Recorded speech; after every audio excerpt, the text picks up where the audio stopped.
For the extra credit pattern, it's a little bit more difficult because it's not growing like a regular pattern. So you have to look at it a little bit differently.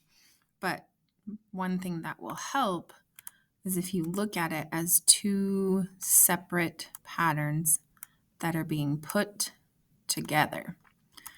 And if they're being put together, we're adding those two separate patterns. And this first pattern, the red pattern, I have one square. Then in the second one, I have a 2 by 2 to make 4 squares.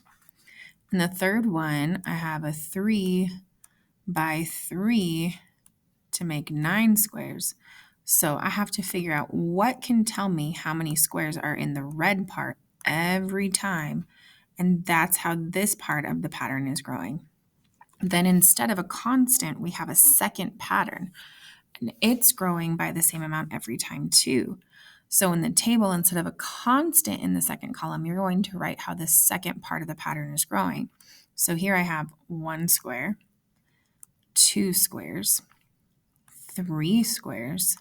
So think about what that next pattern might look like